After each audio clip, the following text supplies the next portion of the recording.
মানুষকে সবচেয়ে বেশি জান্নাতে নেবে আল্লাহ সুবহানাহু ওয়া তাআলার জান্নাতে কোন আমলটা? ফাকাল, আল্লাহ রাসূল সাল্লাল্লাহু আলাইহি ওয়াসাল্লাম বললেন, তাকওয়াল্লাহি ওয়া হুসনুল খুলুকি। দুইটি জিনিস আছে, যে দুইটি জিনিস আল্লাহ সুবহানাহু ওয়া তাআলার কাছে অত্যন্ত প্রিয়, এবং এই দুইটা জিনিস পৃথিবীর মানুষকে সবচেয়ে বেশি আল্লাহর জান্নাতে নেবে। সুবহানাল্লাহ। এমন সংক্ষিপ্ত আমল কি আছে যে আমলটা আমি করব বা গ্রহণ করব এবং জান্নাতে যাব? এরকম কিছু আমলের কথা যদি বলতেন। এই প্রশ্নের আলোকে আমি আবু হুরায়রা রাদিয়াল্লাহু তাআলা আনহুর একটি হাদিস আপনাদের সামনে পেশ করতে যাচ্ছি। আল্লাহ রাসূল সাল্লাল্লাহু আলাইহি ওয়াসাল্লাম কি বলেছেন? তিনি বলেছেন, এই পৃথিবীর বুকে মানে যত আমল আছে, আবু হুরায়রা রাদিয়াল্লাহু তাআলা আনহু থেকে বর্ণিত, তিনি বলছেন রাসূল আকরাম সাল্লাল্লাহু আলাইহি ওয়াসাল্লামকে জিজ্ঞেস করা হলো, পৃথিবীর বুকে সবচাইতে বেশি কোন আমলটা মানুষকে আল্লাহর জান্নাতে নেবে?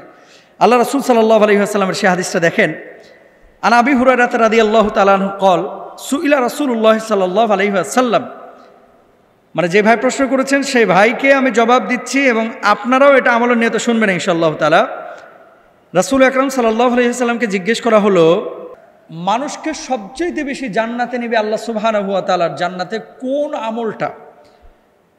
ফাকাল, আল্লাহ রাসূল সাল্লাল্লাহু আলাইহি ওয়াসাল্লাম বললেন, তাকওয়াল্লাহি ওয়া হুসনুল খুলুকি। দুইটি জিনিস আছে, যে দুইটি জিনিস আল্লাহ সুবহানাহু ওয়া তাআলার কাছে অত্যন্ত প্রিয়, এবং এই দুইটা জিনিস পৃথিবীর মানুষকে সবচেয়ে বেশি আল্লাহর জান্নাতে নেবে। সুবহানাল্লাহ। কোন কর্মটি সবচেয়ে বেশি পরিমাণ মানুষকে জান্নাতে নেবে? তিনি বললেন, এক নম্বর হচ্ছে আল্লাহ ভীতি। যার হৃদয়ে আল্লাহর ভয় আছে। তাকওয়াটা কি? আল্লাহ রাসূল সাল্লাল্লাহু আলাইহি ওয়াসাল্লামকে জিজ্ঞেস করা হলো, ইয়া রাসূলুল্লাহ মা মা'না তাকওয়া, তাকওয়াটা কি? আল্লাহর নবী মুখ দিয়ে কোনো জবাব দিলেন না।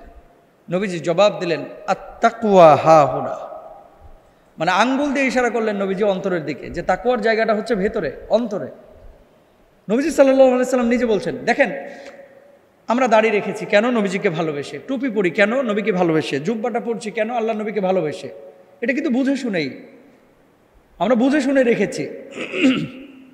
এখন আমি দাড়ি রাখলাম, আমি টুপি রাখলাম, আমি জুব্বা পরলাম, কিন্তু অন্তরটা আমার ঘুষের জন্য লালায়িত, অন্তরটা আমার সুদের জন্য লালায়িত, অন্তরটায় আমার জেনার জন্য লালায়িত, নাউজুবিল্লাহ, অন্তরটা মদের জন্য লালায়িত, তাহলে আমি আসল মুত্তাকি হইতে পারলাম না। আমার চেহারা, আমার লেবাস, এগুলো যেমন তাকওয়ার পোশাকের সাথে আচ্ছাদিত থাকবে, তদ্রূপভাবে আমার অন্তরটা থাকবে নিট অ্যান্ড ক্লিন, পরিষ্কার পরিচ্ছন্ন। এই অন্তরের মধ্যে কোনো খারাপ কোনো কিছু আসবে না। মুমিন, শরাব পান করেছে একজন মানুষ, তার মনে চাচ্ছে, ইস যদি শরাব পান করতে পারতাম। মুমিন বলবে, আমি তো আল্লাহকে ভয় পাই, ইন্নী আখাফুল্লাহ। জেনাহের মানে জন্য তার লিপসা তৈরি হয়েছে, মুমিন তিনি বলবে, ইন্নী আখাফুল্লাহ। কি বলছেন হাদিসের মধ্যে নবীজি? ওয়ারাজুলুন তালাবাতহু ইমরাআতু যাতি মানসাবিন ওয়া জামালিন ফাকালা ইন্নী আখাফুল্লাহ। আর তাকওয়াবান মানুষ সেই যাকে ডাকা হলো, কোনো নারী ডেকেছে, আসো আমার সাথে তুমি ব্যভিচারে লিপ্ত হও, আমার সাথে অবৈধ প্রেম নিবেদন করো। কোনো নারীকে ডেকেছে কোনো পুরুষকে ডেকেছে কোনো নারী। সে পুরুষ তখন কি বলল? দেখেন ওখানে কেউ নাই, নির্জন, একটা খালি রুম পড়ে আছে, ঢুকলে কেউ দেখবে না তার সাথে যদি আজেবাজে উল্টাপাল্টা কোনো কাজকাম করে ফেলে। কিন্তু ওই যুবক যদি বলে, আমি তো আল্লাহকে ভয় পাই, কেউ দেখছে না, আল্লাহ তো আমরা দেখতেছে। একটা ফেন্সিডিলের বোতল নিয়ে এসেছেন, নিয়ে আসার পরে চিন্তা করতেছেন গলায় ঢালে দিলে তো কেউ ধরতে পারবে না, কে দেখবে? কিন্তু আপনার মনের মধ্যে যখন আছে, আহা কেউ দেখছে না, আমার আল্লাহ তো দেখছে। একজন মালিক আপনারা 10,000 টাকা দিয়েছে, অমুক জায়গা থেকে খরচ করে আসো, বিল দিয়ে আসো, খরচ লেগেছে 7,000। 3,000 টাকা যদি আপনি রেখে দেন, মালিক জীবনও বলবে না যে এই টাকা গেল কোথায়। আপনি এসে বললেন 7-10,000 টাকা খরচ হয়েছে, ধরার কোনো কায়দা নাই। কিন্তু চিন্তা হলো, মালিকরে ফাঁকি দিলাম, মালিকের মালিককে কিভাবে ফাঁকি দিব? তিনি তো দেখছেন। এরকম চিন্তা চেতনা যদি কারো ভেতরে থাকে, আল্লাহর নবী বলছেন কিয়ামতের ময়দানে এই তাকওয়াটা তাকে সবচেয়ে বেশি সবার আগে সর্বাগ্যে জান্নাতে প্রবেশ করাবে। সুবহানাল্লাহ। এরপর আসেন 2 নম্বর, ওয়া হুসনুল খুলুকি। সবচেয়ে বেশি জান্নাতে নিবে যে কাজটি, সেটি হচ্ছে উত্তম চরিত্র, উত্তম আচরণ। এটা সবচেয়ে বেশি মানুষকে জান্নাতে নেবে। আমরা কিন্তু নামাজ পড়ি সবাই, খেয়াল করেন, আমরা সবাই কিন্তু নামাজ পড়ি। জোহরের নামাজ, কখন আসরের নামাজ, কেন পড়ি? এটা ফরজ। নামাজের ব্যাপারে যতটা আমরা সচেতন, রোজার ব্যাপারে যতটা সচেতন, হজ জাকাতের ব্যাপারে যত সচেতন, চরিত্রের ব্যাপারে অতটা সচেতন আমরা না। আর যে মানুষটা নামাজ পড়বে, হজ করবে, রোজা করবে, জাকাত দেবে, আল্লাহর প্রতি ঈমান আনবে, সে মানুষটা আরেকজন মানুষের কখনো ক্ষতি করবে না। তার কথা, তার বলা, তার চলা, তার আচার আচরণ কোনো মানুষ কখনো কষ্ট দিবে না।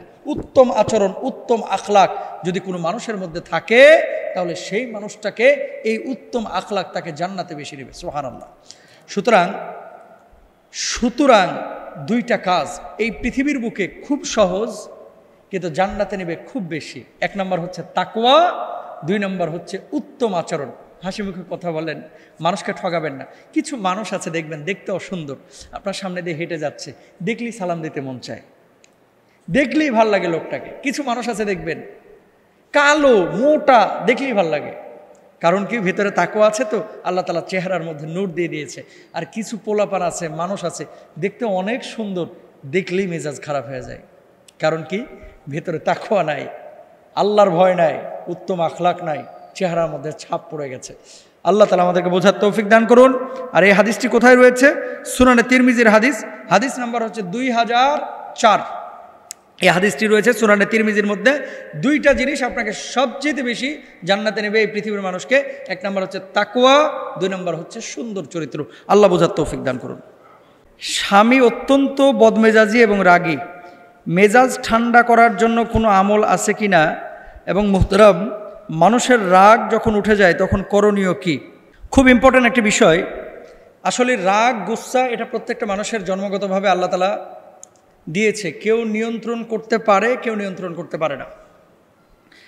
রাসূল আকরাম সাল্লাল্লাহু আলাইহি ওয়াসাল্লাম যাদেরকে এই যে মানে রাগ যাদেরকে বেশি আচ্ছাদিত করেছে, যারা বেশি রাগী, তাদেরকে কিছু টিপস বলেছেন। আউযু বিল্লাহি মিনাশ শাইতানির রাজিম, রাগ উঠলে এটা পড়বেন।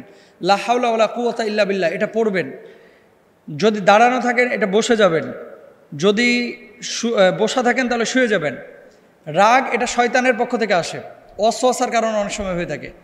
ক্রোধ, জ্বালানো পোড়ানো, এটা হচ্ছে আগুনের বৈশিষ্ট্য, এটা মানুষের বৈশিষ্ট্য না। সুতরাং রাগ যদি আসে উজু করে ফেলবেন, তাহলে রাগটা বা ক্রোধটা প্রশমিত হবে। কথা বলবেন কম, চুপ হয়ে যাবেন, তাহলে রাগ প্রশমিত হবে। রাসূল আকরাম সাল্লাল্লাহু আলাইহি ওয়াসাল্লাম কি বলছেন খেয়াল করেন। ইন্না বানি আদামা খুলিকু আলা তাবাকাতি শাত্তা আলা ওয়া ইন্না মিনহুম বাতিআল গাদাব সারিআল ফাই ওয়া মিনহুম সারিআল গাদাবি সারিআল ফাই ফাতিলকা বিতিলকা আলা ওয়া ইন্না মিনহুম সারিআল গাদাবি বাতিআল ফাই আলা ওয়া খায়রুহুম বাতিউল গাদাব সারিআল ফাই আলা ওয়া শাররুহুম সারিআল গাদাবি বাতিউল ফাই। হাদিসটি কোথায় আছে? সুনানে তিরমিজির হাদিস নাম্বার হচ্ছে 2191। আল্লাহ রাসূল কি বলছেন একটু হাদিসের অর্থটা শোনেন। আদম সন্তানকে বিভিন্ন শ্রেণীতে সৃষ্টি করা হয়েছে। জেনে রাখো, মানুষের মধ্যে কারো রাগ আসে দেরিতে এবং চলে যায় খুব তাড়াতাড়ি। কেউ কেউ দেখবেন হুটহাট রেগে যায়, আবার কেউ কেউ দেখবেন খুব সহজে রাগে না, কিন্তু রেগে গেলে আবার খুব তাড়াতাড়ি ঠান্ডা হয়ে যায়। আবার কারো রাগ আসে তাড়াতাড়ি, চলে যায় তাড়াতাড়ি, এটা নবীজি বলছেন। সুতরাং উহার পরিবর্তে ইহা জেনে রেখো, তাদের মধ্যে কারো রাগ আসে খুব তাড়াতাড়ি কিন্তু চলে যায় খুব দেরিতে। জেনে রেখো, তাদের মধ্যে উত্তম হলো যাদের রাগ আসে দেরিতে এবং চলে যায় খুব তাড়াতাড়ি। খুব সহজে রাগে না, কিন্তু রাগলে খুব তাড়াতাড়ি ঠান্ডা হয়ে যায়। নবীজি বলছেন এ উত্তম। আর তারাই খুব নিকৃষ্ট যাদের রাগ আসে খুব তাড়াতাড়ি কিন্তু চলে যায় অনেক দেরিতে। সুতরাং রাগ, গুসা এটা কিন্তু ভালো জিনিস না, নবীজি সাল্লাল্লাহু আলাইহি ওয়াসাল্লাম বলেছেন। তো স্বামী যদি বদমেজাজি হয়, স্বামী কেন বদমেজাজি হচ্ছে, যে কাজগুলোর কারণে রেগে যাচ্ছে, স্ত্রী হিসেবে প্রথমে উচিত হচ্ছে ওই কাজগুলো না করা, কারণ সবার মেজাজ একরকম না। আর বদমেজাজি স্বামী যদি হয়ে থাকে, তাহলে সেক্ষেত্রে আপনারা লা হাওলা ওয়ালা কুওয়াতা ইল্লা বিল্লাহ, আউযু বিল্লাহি মিনাশ শাইতানির রাজিম, এগুলো বেশি বেশি স্বামীকে পড়তে বলবেন। তারপরে সূরা বাকারাটা পারলে একটু লাউড স্পিকার দিয়ে ছেড়ে রাখবেন। অনেক সময় এগুলো বদ এবং শয়তানের ওয়াসওয়াসার কারণে কিন্তু এই সমস্ত কাজগুলো হয়ে থাকে। স্ত্রী হিসেবে আপনার উচিত কথা কম বলা। সেসব ক্ষেত্রে যাদের বদমেজাজি স্বামী আছে, দেখা যাচ্ছে লবণ কম দিয়েছে এই জন্য স্ত্রীর উপরে অনেকে চড়াও হয়, এটা উচিত না, কিন্তু এটা উচিত না। মনে রাখবেন, মানুষ মাত্র মানুষের ভুল হয়ে থাকে। অনেক স্বামীরা আছে আপনার সামান্য সামান্য বিষয় না স্ত্রীর উপরে চড়াও হয়, উচিত না। এরা কাপুরুষ।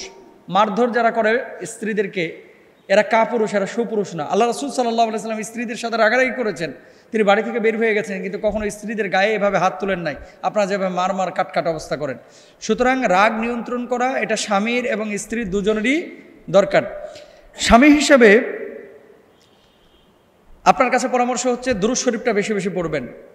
এবং যদি দাঁড়ানো অবস্থায় থাকেন বসে যাবেন, বসা অবস্থায় থাকলে শুয়ে যাবেন, অজু করে ফেলবেন, ইনশাআল্লাহ তাআলা রাগ কমে যাবে। আর বদ মেজাজি এই স্বভাবটা যাদের আছে এরা মূলত শয়তানের ওয়াসওয়াসার কারণে যেহেতু হয়ে থাকে, নামাজ ঠিকমতো পড়বেন, তাহাজ্জুদটা ঠিকমতো পড়বেন, মাঝে মাঝে চারকুল পড়ে বুকে ফুৎকার দেবেন, কোরআন এবং জিকিরের মধ্যে মাধ্যমে জবানটাকে সচল রাখবেন।